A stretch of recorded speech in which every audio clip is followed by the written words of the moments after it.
الشيطان الرجيم. بسم الله الرحمن الرحيم.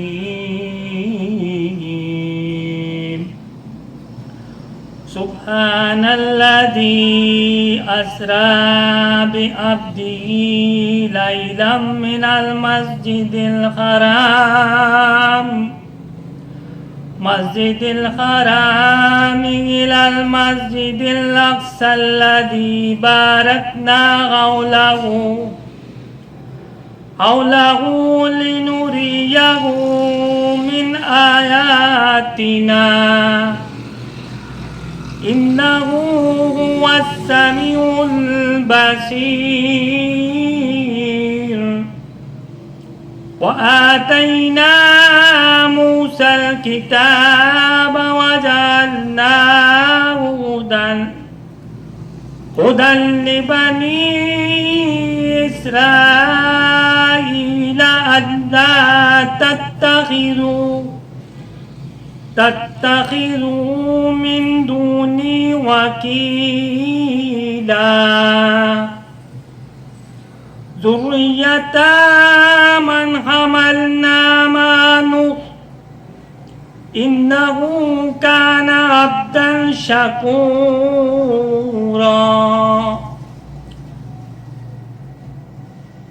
وقضينا إلى بني إسرائيل في الكتاب لتفسدن في الأرض مرتين ولتعلن علوا كبيرا. فإذا جاء وعد أولاهما بعثنا عليكم عبادا لنا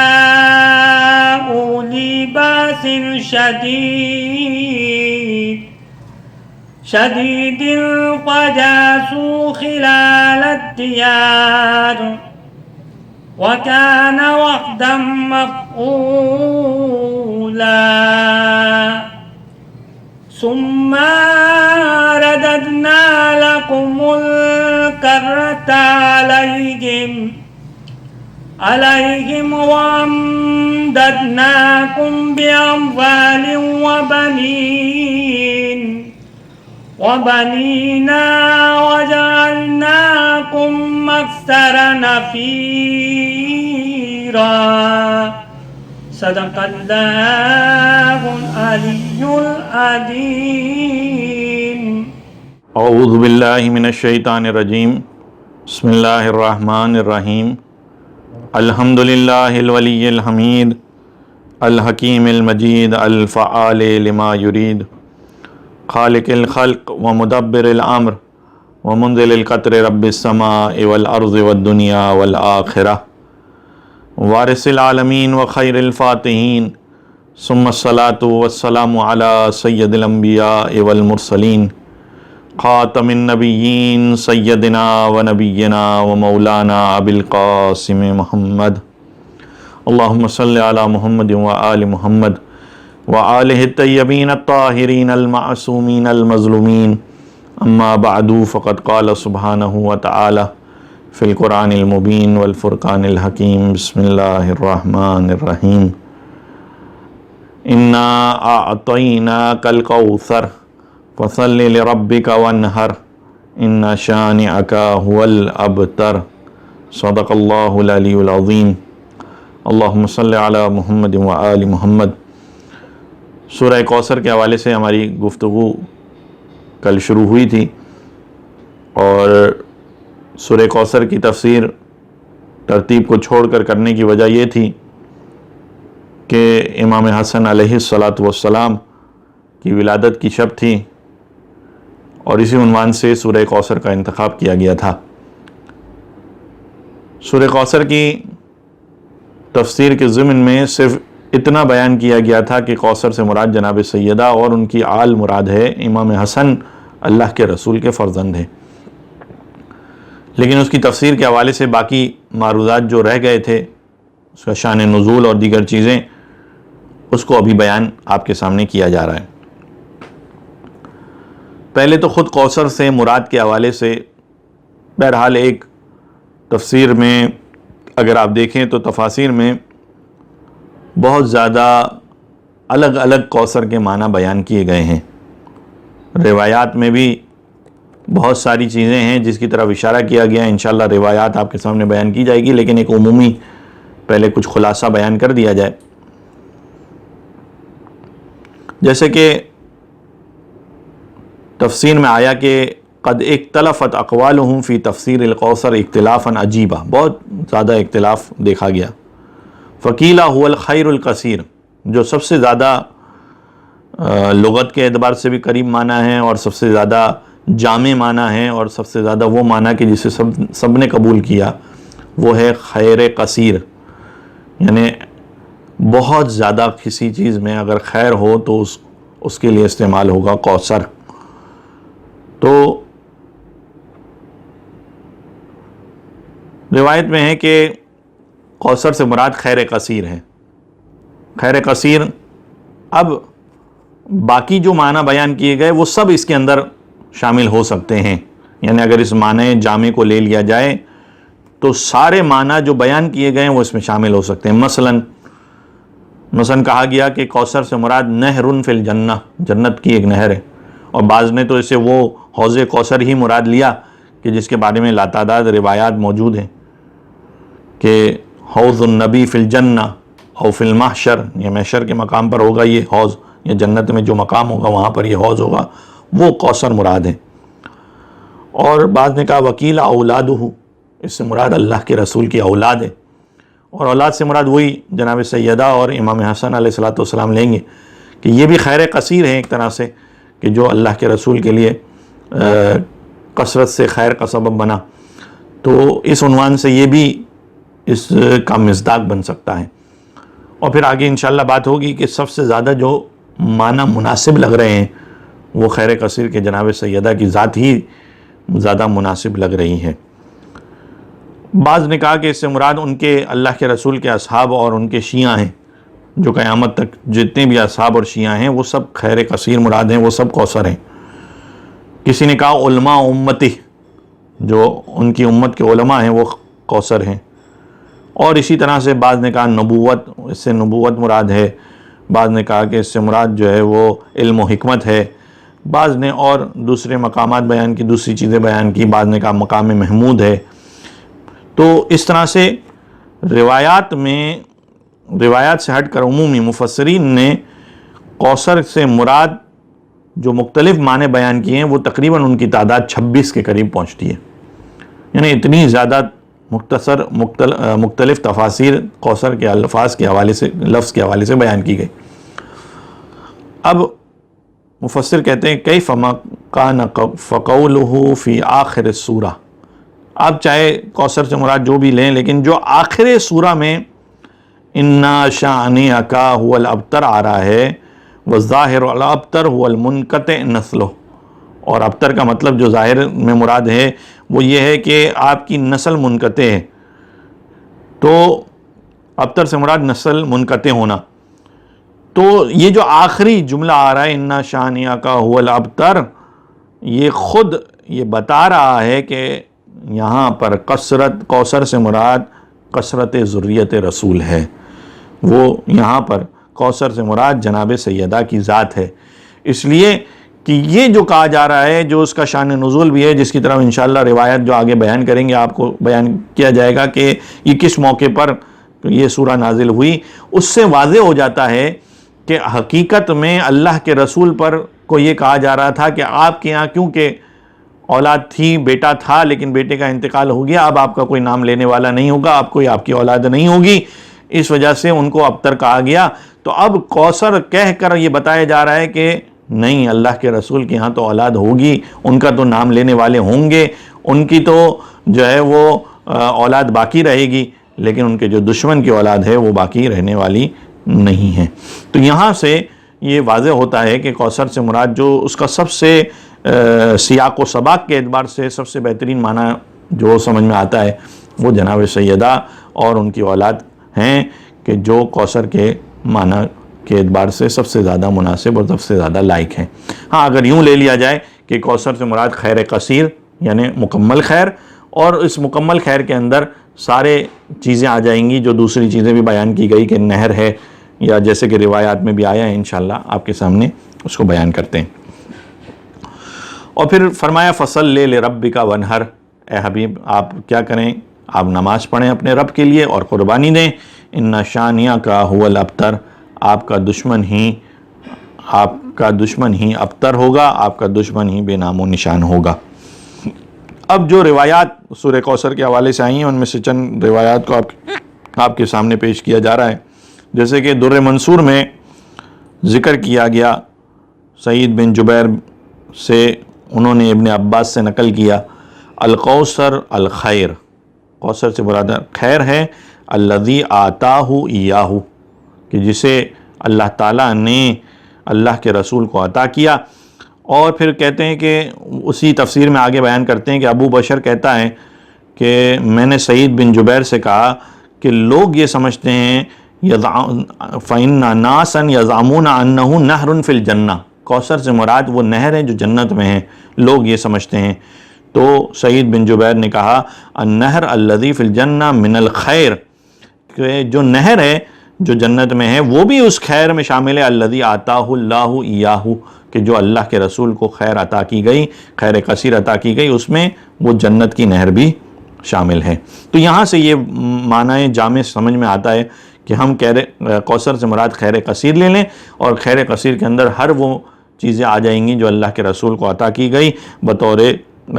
کثرت کے اعتبار سے، لیکن آخری سورہ کے اعتبار سے یہاں پر سب سے زیادہ لائق معنی اللہ کے رسول کے نام لینے والے یعنی جناب سیدہ کی اولاد ہیں۔ اسی طرح ایک اور روایت ہے کہ جس میں امیر المومنین سے روایت کی گئی ہے کہ بہقی نے غالباً اپنی سنن میں اس روایت کو لکھا ہے کہ لما نزلت هذه السورة علی النبی، جب اللہ کے رسول پر یہ سورہ نازل ہوئی انا اعطیناک الکوثر، تو قال النبی لجبرائیل، نبی صلی اللہ علیہ وسلم نے جبرائیل سے پوچھا ما هذه النہیرہ، یہ جو اس کے اندر کہا گیا ہے کہ فصل لربک وانحر، یہاں پر وانحر سے مراد کیا ہے؟ ما هذه النہیرہ، یہ نہیرہ کیا ہے، یہ نہر کرنا کیا ہے؟ التی امرنی بہا ربی، کہ جس کا اللہ تعالیٰ نے مجھے حکم دیا ہے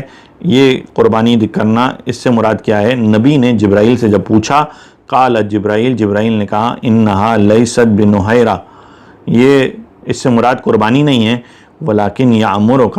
بلکہ اللہ تعالیٰ نے آپ کو حکم دیا ہے اذا تحرمت للصلاۃ، کہ جب آپ نماز کے لیے آمادہ ہو جائیں، ان ترفع یدیک اذا کبرت، جب آپ تکبیرۃ الاحرام کہیں، اللہ اکبر کہیں، تو اپنے ہاتھوں کو بلند کریں،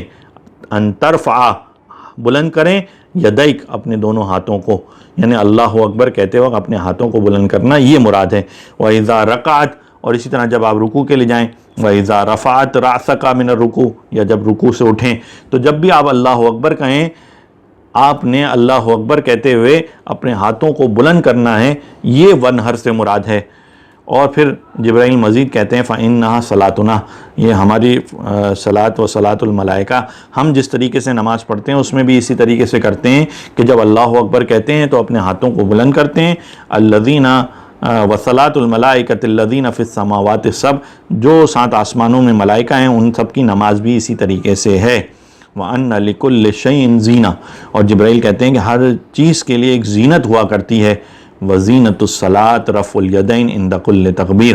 اور نماز کی جو زینت ہے وہ یہ ہے کہ انسان اپنے ہاتھوں کو بلند کرے تکبیر کے وقت۔ اور اسی طرح سے اور بھی بہت ساری روایات ہیں جو اس معنی کی طرف اشارہ کرتی ہیں، یعنی آپ دیکھیے کہ انسان جب اللہ اکبر کہتا ہے نماز کے وقت تو اپنے ہاتھوں کو بلند کرنا یہ کتنا اہم ہے اور کتنا ضروری ہے۔ کہ قال النبی صلی اللہ علیہ وآلہ وسلم، اللہ کے رسول فرماتے ہیں رفع الیدین من الاستقانہ، یہ جو انسان ہاتھوں کو بلند کرتا ہے اللہ اکبر کہتے وقت، یہ ایک طرح کی التماس ہے اللہ تعالیٰ سے۔ التی قال اللہ، جیسے کہ اللہ تعالیٰ نے قرآن مجید میں ارشاد فرمایا سورہ مومنون کے اندر آیت نمبر 76، کہ جس میں سورہ مومنون میں اللہ تعالیٰ ارشاد فرماتا ہے فَمَسْتَقَانُوا لِرَبِّهِمْ وَمَا يَتَضَرَّعُونَ، کہ جس میں جب یہ بیان کیا گیا کہ بے تحقیق ہم نے تو انہیں اپنے عذاب کی گرفت میں لیا تھا، لیکن پھر بھی انہوں نے اپنے رب کے لیے نہ عاجزی کا اظہار کیا نہ گریہ گزاری کی۔ یہاں پر فَمَسْتَقَانُوا سے مراد یہ ہے کہ لیکن انہوں نے استقامت نہیں کی۔ استقامت نہیں کی کا کیا مطلب ہے؟ عاجزی کا اظہار نہیں کیا، التماس نہیں کی، یعنی جب عذاب بھی آنے والا تھا، عذاب نے اپنی گرفت میں لے لیا تھا، پھر بھی انہوں نے عاجزی کا اظہار نہیں کیا، گریہ گزاری نہیں کی۔ تو یہاں پر بھی جو انسان اپنے ہاتھوں کو بلند کرتا ہے، رفع الیدین کرتا ہے، یہ ایک طرح سے اپنے پروردگار کے سامنے التماس ہے، عاجزی کا اظہار ہے، ذلت کا اظہار ہے اپنے پروردگار کے سامنے۔ گویا کہ انسان یہ کہہ رہا ہے کہ میں اپنے ہاتھوں کو بلند کر دیا ہے پروردگار تیرے سامنے، تو جو حکم کرے گا اسی کے مطابق گویا کہ عمل کروں گا، اس طرح سے مراد لے سکتے ہیں، یا اس طرح سے کہہ سکتے ہیں اے پروردگار میں نے اپنے ان ہاتھوں کو بلند کر دیا کہ یہی ہاتھ ہیں کہ جو تیری بارگاہ میں التماس کر رہے ہیں۔ اس طریقے سے انسان اس معنی کو لے سکتا ہے۔ بہرحال یہ ہاتھوں کا بلند کرنا یہ روایات میں کثرت سے آیا ہے، جیسے کہ ایک اور روایت ہے کہ جس میں ثعلبی نے اور واحدی نے اپنی تفسیر میں لکھا کہ ان جمیع عطرتہ الطاہرہ رووا عنہ، کہ تمام عطرت طاہرہ نے اللہ کے رسول سے روایت کی کہ ان معنی النہر، یہاں پر نہر سے مراد رفع الیدین الی النہر فی الصلاۃ، کہ انسان اپنے ہاتھوں کو اتنا بلند کرے کہ وہ مقام نہر تک پہنچ جائیں۔ جب نہر کیا جاتا ہے تو نہر اس مقام سے کیا جاتا ہے، یعنی جب ہاتھوں کو بلند کریں تو اتنا بلند کریں کہ اس کے ہاتھ اس کے مقام نہر تک، یعنی جہاں سے نہر کیا جاتا ہے وہاں تک پہنچ جائیں۔ اسی طرح امام محمد باقر علیہ السلام سے ابن جریر کی روایت ہے کہ وہ کہتا ہے کہ فَصَلِّ لِرَبِّكَ، قال امام فرماتے ہیں الصلاۃ فَصَلِّ لِرَبِّكَ سے مراد نماز ہے، ونہر سے مراد امام فرماتے ہیں یرفع یدیہ، اپنا ہاتھوں کو بلند کرنا، اول ما یکبر فی الافتتاح، جو سب سے پہلے نماز میں جو افتتاح میں، نماز کی ابتدا میں جو تکبیر ہوتی ہے تکبیرۃ الاحرام، اس وقت انسان اپنے ہاتھوں کو بلند کرے۔ اور اسی طرح ابن عباس کی بھی روایت ہے کہ جس میں یہ کہا گیا کہ فَصَلِّ لِرَبِّكَ وَانْحَرْ میں ان اللہ اوحیٰ الی رسولہ، اللہ تعالیٰ نے اپنے رسول کو وحی کی کہ ان ارفع یدیک، کہ اپنے ہاتھوں کو بلند کرے، حذاء نہرک، اپنے مقام نہر کے برابر، اذا قبرت للصلاۃ، جب بھی وہ نماز میں تکبیر کہیں، فذاک النہر، اور نہر سے مراد یہ ہے۔ تو ایک جانب وہ ترجمہ کیا جاتا ہے کہ نماز پڑھیں اور قربانی دیں، اور اگر اس روایت کے حساب سے دیا جائے گا کہ نماز پڑھیں اور نماز پڑھتے وقت جب اللہ اکبر کہیں تو اپنے ہاتھوں کو کانوں تک لے جائیں، بلند کریں۔ تو یہ روایات کو مسلسل بیان کرنے کا ایک خاص مقصد یہ بھی تھا کہ انسان اس جانب توجہ کرے کہ یہ جو انسان کو ایک معمولی فعل لگتا ہے کہ آداب میں بیان کیا گیا یا مستحبات میں بیان کیا گیا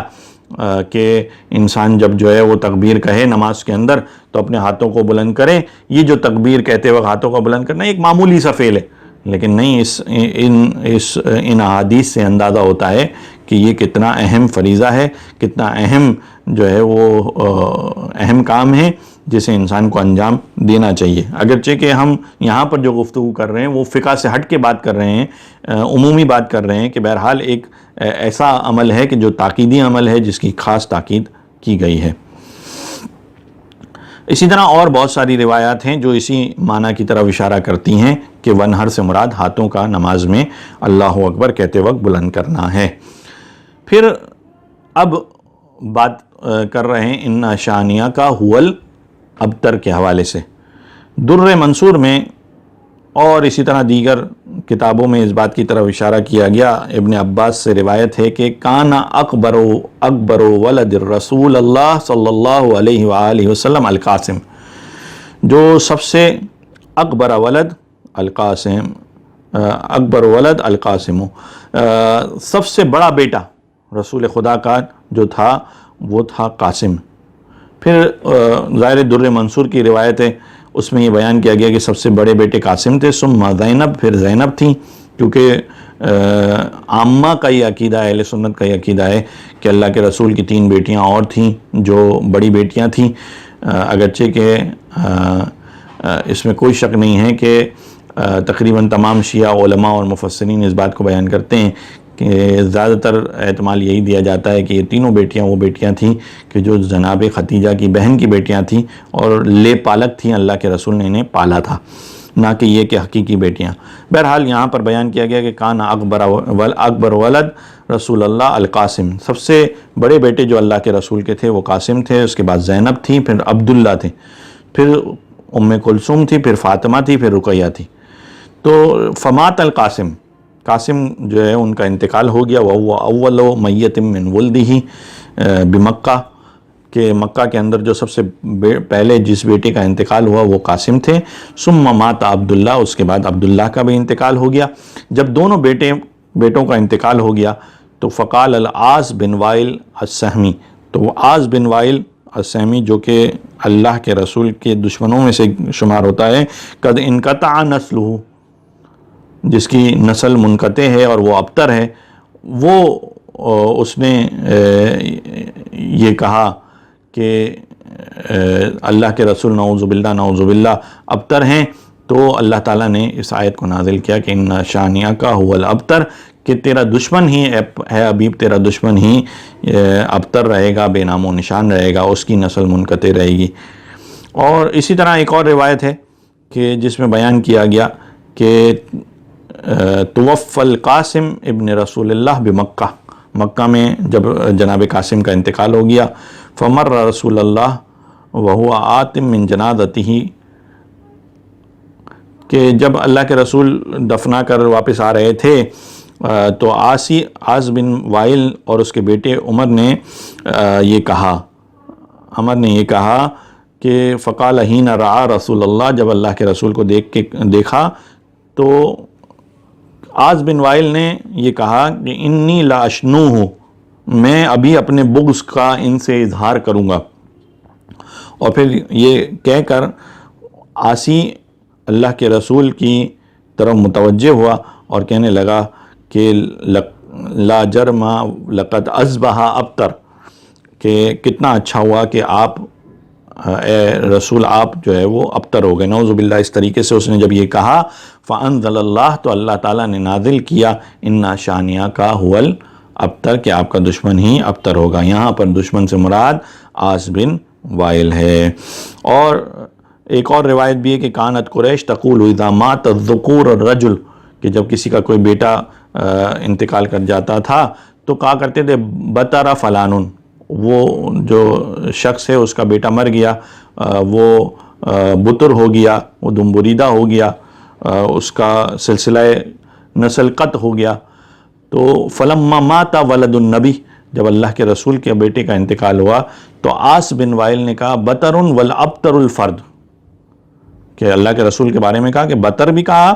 اور پھر کہا کہ بلکہ ابتر الفرد، یعنی سارے، کیونکہ سارے فرزند اللہ کے رسول کے چلے گئے، قاسم بھی چلے گئے، عبداللہ بھی چلے گئے، بعض روایت کے مطابق طیب و طاہر اگر نام لیا جائے تو طیب و طاہر بھی چلے گئے، یعنی 3 بیٹے بعض روایت میں لکھے گئے ناموں کے اختلاف کے ساتھ۔ تو جب وہ بھی چلے گئے تو اس نے کہا کہ ابتر الفرد، یعنی سب سے زیادہ ابتر، یعنی جس کی نسل مکمل منقطع ہو گئی ہے اور کوئی ان کا نعوذ باللہ کوئی ان کی اولاد باقی نہیں رہی ہے اور ان کا سلسلہ بالکل منقطع ہو گیا۔ اچھا، پھر بعض لوگوں نے کہا کہ بھائی یہاں پر جو دشمن سے مراد ہے عاص بن وائل ہے، بعض نے کہا کہ نہیں، اس سے مراد کعب بن اشرف ہے، بعض نے کہا کہ اس سے مراد ولید بن مغیرہ ہے، بعض نے کہا کہ ابو جہل ہے، بعض نے کہا کہ عقبہ بن ابی معیط ہے، اور اسی طرح بعض نے دوسرے ناموں کا بھی اظہار کیا۔ لیکن صحیح معنوں میں اگر دیکھا جائے تو جو سب سے زیادہ واضح روایت ملتی ہے وہ عاص بن وائل کے حوالے سے ملتی ہے، جیسے کہ امام حسن علیہ السلام کے حوالے سے بھی ایک روایت ملتی ہے جس کا ذکر ابھی میں آپ کے سامنے بیان کروں گا۔ لیکن اس سے پہلے ایک روایت جو تفسیر قمی میں ہے اس کو یہاں پر بیان کر دیا جائے کہ انا اعطیناک الکوثر، الکوثر نہر فی الجنہ، کہ جس میں یہ بیان کیا گیا کہ کوثر جنت کی ایک نہر ہے۔ آت اللہ محمدن عوضاً عن ابنہ ابراہیم، کہ جسے جناب رسول خدا کو عطا کیا گیا ان کے بیٹے ابراہیم یا عبداللہ کے عوض میں، بدلے میں۔ تو یہ تفسیر قمی کی روایت ہیں۔ بہرحال یہاں پر جو آخری روایت ہے جسے میں آپ کے سامنے پیش کر رہا ہوں، امام حسن علیہ السلام کی روایت ہے کہ احتجاج طبرسی میں اس روایت کو لکھا گیا کہ فی حدیث یخاطب فیہ عمر بن عاص، کہ جب عاص بن وائل کا جو بیٹا تھا عمر بن عاص، اس سے جب امام حسن علیہ السلام جب آپس میں ملاقات ہوئی، اور عمر بن عاص وہ تھا کہ جو اللہ کے اس رسول کے نواسے امام حسن علیہ السلام کو برا بھلا کہنا چاہ رہا تھا، تو امام نے جواب میں اس سے یہ کہا تھا، کیا جملے کہے تھے کہ انکا ولدت علی فراش مشترک، یعنی عمر بن عاص سے امام حسن علیہ السلام نے، کیونکہ اس نے امام کی جو ہے وہ بارے میں شان میں گستاخی کی تھی، تو امام نے پلٹ کر جواب دیا تھا کس کو؟ عمر بن عاص کو، کہ جو عاص بن وائل کا بیٹا تھا۔ کیا کہا تھا؟ کہا تھا کہ انکا ولدت علی فراش مشترک، کہ تو وہ ہے کہ جو کئی باپوں کا بیٹا ہے۔ فتحاکمت فیکا رجال قریش منہم ابو سفیان بن حرب والولید بن مغیرہ وعثمان بن حارث والنضر بن حارث بن کلدہ والعاص بن وائل کلہم یزعم انکا ابنہ، یعنی کئی باپوں کا بیٹا اس لیے کہ تیرے حوالے سے جھگڑا کیا تھا، لڑائی کی تھی کچھ لوگوں نے، قریش کے لوگوں نے۔ کون کون؟ ابو سفیان نے کہا تھا کہ یہ میرا بیٹا ہے، ولید بن مغیرہ نے کہا تھا یہ میرا بیٹا ہے، عثمان بن حارث نے کہا تھا کہ یہ میرا بیٹا ہے، نضر بن حارث نے کہا تھا کہ یہ میرا بیٹا ہے، اور عاص بن وائل نے کہا تھا کہ یہ میرا بیٹا ہے۔ یعنی یہ سب کے سب لڑ رہے تھے کہ یہ میرا بیٹا ہے، تو وہ ہے کہ جس کے بارے میں قریش کے اتنے سارے افراد نے جھگڑا کیا تھا کہ تو ان کی اولاد ہے۔ اور امام فرماتے ہیں کہ فغلبہم علیک من بین قریش امہم حسبا واقبسہم منصبا واعظمہم بغیا، اور جب یہ سب نے اس بات کی طرف اس بات کا جو ہے وہ اس بات پر جھگڑا کیا تھا کہ تو ان کی اولاد ہے، تو ان سب میں جو غلبہ پایا تھا، جس نے سب کو منوا لیا تھا اور یہ کہہ لیا تھا کہ نہیں یہ میرا بیٹا ہے، وہ کون تھا؟ وہ تھا کہ جو قریش کے اندر سب سے لئیم حسب کے لحاظ سے تھا، سب سے خبیث منصب کے لحاظ سے تھا، اور سب سے زیادہ ستمگر تھا، سب سے بڑا ستمگر تھا۔ وہ کون تھا؟ وہ عاص بن وائل تھا۔ اور امام نے اسی بات کی طرف اشارہ کیا تھا کہ وہ عاص بن وائل وہ تھا کہ جس نے حقیقت میں اللہ کے رسول کو جو ہے وہ ابتر کا طعنہ دیا تھا۔ تو امام نے اس کی وضاحت کی کہ عمر بن عاص کو جواب دیا اور کہا کہ تو وہ ہے کہ جو یعنی سب سے ذلیل ترین شخص کا بیٹا ہے۔ ثم قمت خطیبا، اس کے بعد یہ وہی تھا کہ جس نے یہ بھی کہا تھا کہ یعنی جو سب سے برا تھا اور جس نے تجھے اپنا بیٹا قرار دیا، وہ وہی تھا کہ جو یہ کہہ رہا تھا، کھل کے کہہ رہا تھا۔ کیا کہہ رہا تھا کھل کے؟ کہ انا شانی محمد، میں محمد کا دشمن ہوں۔ وقال العاص بن وائل ان محمدا رجل ابتر لا ولد لہ، کہ عاص بن وائل وہی تھا کہ جو اللہ کے رسول کے بارے میں کہا کرتا تھا کہ وہ نعوذ باللہ ابتر ہیں، ان کا کوئی بیٹا نہیں ہے، اور جب اللہ کے رسول کا انتقال ہو جائے گا انقطع ذکرہ، تو ان کا نام لینے والا کوئی نہ ہوگا۔ تو جب یہ عاص بن وائل نے کہا تھا فَأَنزَلَ اللَّهُ تَبَارَكَ وَتَعَالَى، تو اللہ تعالیٰ نے اس سورے کو نازل کیا تھا اور یہ فرمایا تھا اِنَّا شَانِئَكَ هُوَ الْأَبْتَرُ، کہ اے حبیب آپ کا دشمن ہی بے نام و نشان رہے گا۔ تو یہاں پر امام حسن علیہ السلام نے واضح طور پر اس بات کی طرف اشارہ کیا کہ اس سے مراد عاص بن وائل تھا جو اللہ کے رسول کا دشمن تھا۔ اور یہیں پر یعنی سورہ کوثر کی تفسیر کو ہم اختتام کرتے ہیں، لیکن اس سے پہلے چاہیں گے کہ ایک واقعہ اس حوالے سے بیان کر دیا جائے کہ کس طرح سے ان لوگوں نے چاہا تھا کہ اللہ کے رسول کا نام لینے والا باقی نہ رہے، اور دوسری جانب ادھر اللہ تعالیٰ نے کا کرنا اور یہ کہ کوثر کی طرف اللہ تعالیٰ کا یہ کرنا کہ اللہ کے رسول کو عطا کرنا کوثر کا، اور کوثر کا جو مصداق ہے وہ یہ ہستیاں ائمہ علیہ السلام کس طرح سے دین کو بچاتی رہیں، کس طرح سے اللہ کے رسول کے نام کو باقی رکھا۔ اسی سلسلے میں امام حسن علیہ السلام کی صلح کا تذکرہ یہاں پر کرنا ضروری سمجھتا ہوں کہ کچھ نکات آج کیونکہ ولادت کا دن تھا تو اس اعتبار سے کر دی جائے، اس اعتبار سے کہ ایک بہت بڑا اشکال جو کیا جاتا ہے کہ گویا کہ امام حسن نے صلح کی تو صلح کر کے گویا کہ غلطی کی، صلح نہیں کرنی چاہیے تھی،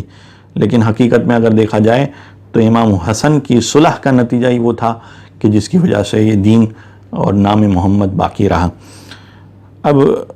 اس سلسلے میں کہ امام نے صلح کیوں کی تھی، کچھ روایات ہیں جو آپ کے سامنے پیش کرنی ہے۔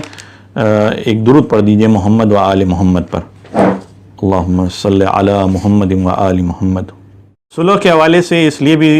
بیان کرنا ضروری سمجھتا ہوں کیونکہ بعض اس زمانے میں جو اہل بیت کے چاہنے والے تھے وہ بھی اس حوالے سے پریشان ہوئے تھے کہ کیوں امام حسن علیہ السلام نے صلح کی، اور کافی عرصے تک لوگ اس طرح سے رہے کہ جو یہ سمجھتے رہے کہ صلح کر کے گویا کہ امام حسن علیہ السلام نے شاید غلط قدم اٹھایا تھا۔ اسی سلسلے میں ایک روایت ہے جو روایت بیان کرنے والے ہیں عمر ابن ابی نصر نے سدیر سے روایت کی ہے کہ ان کا بیان ہے کہ ایک مرتبہ میں اپنے فرزند کے ہمراہ امام ابو جعفر محمد باقر علیہ السلام کی خدمت میں حاضر ہوا۔ آپ نے فرمایا، اے سدیر، تم میرے سامنے اپنے اعتقادات بیان کرو، اگر ان میں افراط و اغراق ہوگا تو میں تمہیں اس سے باز رہنے اور آگاہ کرنے کی ہدایت کروں گا، اور اگر ان میں تفریط و تقصیر ہوگی تو میں صحیح کی طرف تو رہنمائی کروں گا۔ یعنی افراط و تفریط نہ ہو عقائد کے اندر، یہ ضروری ہے۔ امام نے کہا کہ تم اپنے عقائد کو بیان کرو تاکہ اگر کوئی افراط ہے تو اس کو ٹھیک کیا جائے، اس سے باز رکھا جائے تمہیں، اگر کوئی تفریط ہے تو اس میں تمہاری رہنمائی کی جائے۔ سدیر کہتا ہے کہ میں آپ جناب کے سامنے اپنے معتقدات کو بیان کرتا گیا تو ایک مقام پر امام محمد باقر علیہ السلام نے فرمایا، ٹھہر جاؤ، میں تمہیں بتاتا ہوں، سنو۔ وہ علم جو رسول خدا صلی اللہ علیہ وسلم نے حضرت علی علیہ السلام کے سپرد فرمایا تھا، جو اس کا عارف اور معتقد ہے وہ مومن، اور جو اس کا منکر ہے وہ کافر ہے۔ یعنی اس بات کو انسان ذہن میں رکھے کہ اللہ کے رسول کا جو علم ہے وہ اللہ کے رسول نے امیر المومنین کی طرف منتقل کیا تھا۔ جو اس کا معتقد ہے وہ مومن ہے، جو اس کا منکر ہے وہ کافر ہے۔ اس کے بعد امام فرماتے ہیں کہ اس علم کے وارث جو امیر المومنین کے پاس جو علم تھا اللہ کے رسول کی جانب سے، ان کے وارث امام حسن علیہ السلام تھے۔ اور پھر امام فرماتے ہیں امام نے جب یہ بیان فرمایا کہ امام امیر المومنین کے بعد امام حسن وارث تھے، تو ایک مرتبہ سدیر کہتا ہے کہ میں نے امام سے پوچھا، مگر ان کی وہ منزلت کہاں؟ انہوں نے تو اپنی وہ منزلت معاویہ کے حوالے کر دی تھی، حاکم شام کے حوالے کر دی تھی۔ یعنی وہ یہ کہنا چاہ رہا ہے سدیر کہ جیسے امیر المومنین کی شان تھی ویسی شان امام حسن کی نہیں تھی۔ اور وجہ کیا بیان کر رہا ہے؟ وجہ یہ بیان کر رہا ہے کہ کیونکہ آپ نے اپنی منزلت کو حاکم شام کے حوالے کر دیا تھا۔ جیسے ہی یہ جملے سدیر نے کہے، ایک مرتبہ امام محمد باقر علیہ السلام نے فرمایا، خاموش، یعنی گویا کہ امام اس سے خبردار کر رہے، خبردار، انہوں نے جو کچھ کیا وہ اسے خوب جانتے تھے، اگر آپ ایسا نہ کرتے، یعنی امام حسن ایسا نہ کرتے تو معاملہ عظیم سے عظیم تر ہو جاتا، یعنی اور بھی معاملہ خراب ہو جاتا، اور بھی معاملہ سخت ہو جاتا، معاملات اس سے بھی برے ہو جاتے۔ کیسے برے ہو جاتے، کیا ہو جاتا؟ اس سلسلے میں وہ روایت موجود ہے کہ جس میں امام حسن علیہ السلام سے جب یہ پوچھا گیا تو امام علیہ السلام نے اس حوالے سے جواب دیا۔ کیا جواب دیا؟ روایت ہے زید بن وہب جہنی سے، ان کا بیان ہے کہ جب امام حسن علیہ السلام پر مدائن میں نیزے سے وار کیا، یعنی صورت حال یہ ہو گئی کہ امام حسن کے 7 جو سپاہی تھے انہی میں سے کچھ افراد نے امام پر وار کیا، اور اس وار کی وجہ سے امام شدید درد و تکلیف میں مبتلا تھے۔ تو زید بن وہب جہنی کہتا ہے کہ میں نے عرض کیا فرزند رسول، یعنی امام حسن کو مخاطب کیا، لوگ اس واقعے سے بہت حیران و پریشان ہیں، یہ کیا واقعہ پیش آ گیا، اس سے لوگ بہت پریشان ہیں، آپ کی کیا رائے ہے؟ امام حسن نے فرمایا، میری نظر میں خدا کی قسم حاکم شام میرے لیے ان لوگوں سے بہتر ہے، ان لوگوں سے بہتر ہے۔ کیوں ان لوگوں سے بہتر ہے حاکم شام؟ ان لوگوں کا دعویٰ ہے کہ یہ ہمارے گروہ کے ہیں، یہ کہہ رہے ہیں کہ میرا ساتھ دینے والے ہیں، یعنی یہ دشمن ہیں لیکن حقیقت میں دوستوں کے روپ میں، جبکہ جو دشمن ہے وہ کھلا دشمن ہے حاکم شام۔ ان لوگوں کا دعویٰ ہے کہ یہ ہمارے گروہ کے ہیں، مگر ان لوگوں نے ہمیں قتل کرنا چاہا، ہمارا سارا سامان لوٹ لیا اور ہمارا سارا مال و اسباب چھین لیا۔ خدا کی یہاں پر امام مزید وضاحت کرتے ہیں کہ خدا کی قسم اگر میں حاکم شام سے صلح کر لوں تو یہ اس سے بہتر ہے کہ میں اس کا قیدی بنا دیا جاؤں۔ اب یہاں پر گویا امام اس چیز کی وضاحت کر رہے ہیں کہ اگر امام حسن صلح نہ کرتے تو اس کا نتیجہ کیا نکلتا، یعنی اگر صلح کا نتیجہ کیا نکلا وہ انشاءاللہ جب موقع ملے گا تو آپ کے سامنے بیان کروں گا، لیکن اگر صلح نہ کرتے تو کیا ہوتا؟ تو امام فرماتے ہیں یا تو قیدی بنا دیا جاتا، یا مجھے قتل کر دیا جاتا، یا مجھ پر احسان کر کے میری جان بخش دی جاتی کہ ہم احسان کر رہے ہیں اور امام حسن کو چھوڑ رہے ہیں۔ اور اس طرح سے کیا نتیجہ نکلتا؟ بنی ہاشم کا ہمیشہ ہمیشہ کے لیے حاکم شام کے سامنے سر جھک جاتا کہ انہوں نے امام حسن کو گویا کہ چھوڑ دیا، اور اس طرح کی صورتحال ہو جاتی۔ اور حاکم شام اور اس کی اولاد ہمیشہ بنی ہاشم کے زندوں اور مردوں پر احسان جتاتی رہتی ہے کہ ہم نے گویا کہ امام حسن کو ایک طرح سے آزاد کیا تھا، چھوڑ دیا تھا، ہم نے ان کی جان جو ہے وہ بچا لی تھی۔ تو اگر امام حسن علیہ الصلوۃ والسلام اس موقع پر صلح نہ کرتے تو اس کے نتائج یہ نکلتے۔ تو امام واضح کر رہے ہیں، اور پھر اس کے علاوہ وہ بات بھی بیان کی امام نے کہ جو دوسری روایات میں، جس کی طرف سے اشارہ کر دوں اگر میں آپ کے سامنے، کہ صلح کے جو فوائد ظاہر ہوئے، اگر صلح نہ کرتے تو خود جو حقیقی شیعہ تھے یا امام کے چاہنے والے تھے جو مسلمان تھے، عمومی طور پر یہ جو خون کا ضیاع ہوتا، یہ سب اس قدر جو ہے وہ خون کا ضیاع ہوتا، اور اس قدر مسلمان مشکلات میں ہو جاتے، آپس میں یہ دو گروہ آپس میں جب ٹکراتے تو وہ صورتحال ہوتی کہ جس سے اسلام کو نقصان پہنچنا تھا، حقیقت میں دین اسلام جو ہے وہ نقصان پہنچتا، اور نتیجہ یہ ہوتا کہ آہستہ آہستہ صورتحال یہ ہو جاتی کہ لوگ اسلام سے دور ہو جاتے۔ تو اگر عمومی طور پر دیکھا جائے تو امام حسن علیہ الصلوۃ والسلام نے صلح کی، اور صلح کے نتیجے میں ہی امام نے اللہ کے رسول کا نام باقی رکھا، اور امام نے خود اپنی صلح کو مشابہ قرار دیا کہ جس طریقے سے میں نے صلح کی، اس سے پہلے اللہ کے رسول نے صلح کی تھی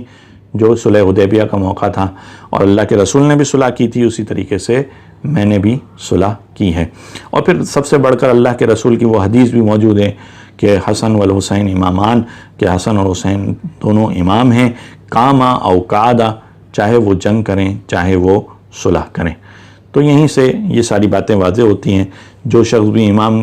کو بطور امام سمجھتا ہے، کم از کم اس کے وہ اس بات کو یقینی طور پر جانتا اور سمجھتا ہے، اس کے عقائد میں شامل ہے کہ امام معصوم جو بھی فیصلہ کرتے ہیں وہ سب سے بہتر فیصلہ ہوتا ہے۔ وصلی اللہ علی محمد وآلہ الطیبین الطاہرین۔ بار الہ سے دعا ہے پروردگار ہمیں صحیح معنوں میں اہل بیت علیہ السلام کی سیرت کو سمجھنے اور اس پر عمل کرنے کی توفیق عطا فرما۔ جہاں جہاں اہل بیت کے چاہنے والے موجود ہیں ان کی جان، مال، عزت و آبرو کی حفاظت فرما۔ جو مومنین دلوں میں حاجات رکھتے ہیں امام حسن کے صدقے میں ان کی حاجات کو پورا فرما۔ بار الہ تجھے واسطہ محمد و آل محمد کا جو ہمارے مرحومین ہیں، بار الہ انہیں جوار رحمت میں جگہ عنایت فرما۔ بار الہ ہماری مغفرت فرما، اور بار الہ ہمیں ان لوگوں میں سے شمار فرما کہ جنہیں تو نے آتش جہنم سے آزاد کر دیا ہے۔ بار الہ اپنی آخری حجت امام عصر والزماں کے ظہور میں تعجیل فرما، ہم سب کو ان کے اعوان و انصار میں شمار فرما۔ ربنا تقبل منا انک انت السمیع العلیم برحمتک یا ارحم الراحمین۔ بسم اللہ الرحمن الرحیم۔ سورہ فاتحہ کی گزارش ہے مرحوم غلام حسین جاپان واشنگ والا، رضا حسین غلام حسین جاپان واشنگ والا، زینب بھائی زوجہ غلام حسین جاپان واشنگ والا، فاطمہ بھائی حاجی بھائی، حسن علی، نشاط نورانی، اشرف النساء بنت بچو بھائی، غلام حسین شریف، فاطمہ بھائی، محمد علی، سید حسن نواب، زہرا بھائی، غلام حسین، غلام علی، رحمت اللہ، انور علی، ضیاء جامنگری، اللہ رکھا بھائی، منور علی، غلام علی، شبیر حسین، محمد حسین، سغرا بھائی بنت نظر علی، نرگس بان خاتون بنت نظر علی، حسینہ بھائی، فدا حسین، امینہ بھائی، اللہ رکھا، صابرہ بنت عبد الحسین، اشرف النساء بنت راجن پردان، زرینہ بھائی، غلام حسین، بندے خدا کے مرحومین، مرحوم اکبر علی، معصوم علی، اکبر علی وزیر، روشن بانو، محمد علی گیلانی، حسین علی، علادین پونا والا، زرینہ بھائی، فاضل، رقیہ بھائی، محمد علی یاور مہدی حسین علی پوناوالا فاطمہ بائی رجب علی امیری محمد رضا مختار علی راجانی انور علی حبیب کانانی یوسف علی حبیب کانانی عبدالحسین حبیب کانانی حسین علی حبیب کانانی جینا بائی زوجہ حبیب بائی رقیہ بائی جیون اکبر علی سومانی انور علی سومانی منصورہ زوجہ انور سومانی حمیدہ بائی نظر علی زیرہ بائی مامدانی شبیر علی خوجہ پیر بائی بھیم جی غلام علی پیر بائی عبدالرسول پیر بائی مریم بائی نور محمد شیرین بائی نور محمد شیروانو پیر بائی اول بائی زوجہ پیر بائی زیرہ بائی بنت محمد علی والجی سکینہ بائی زوجہ پیر بائی شاکر حسین غلام حسین خیر النساء بنت فدا حسین زوجہ شاکر محمد حسین غلام علی محمد علی رحمت اللہ پیر بھائی سجاد حسین محمد علی رحمت اللہ نور محمد راجپر رمضان علی نور محمد شعبان علی نور محمد علی رضا ہاشم اور کریم عبد الکریم والجی منیرہ بنت پیار علی سراج عبد الرسول بچو علی ملجم مامدانی زینب بنت سلیمان شہبانو رحمت اللہ فدا حسین کھوجا نور بانو زوجہ فدا حسین کھوجا رفیق احمد کھوجا فاطمہ بائی جیراد نسیم صادق علی دلشاد کھوجا راولیہ فیملیہ کے مرحومین فاطمہ بنت احمد علی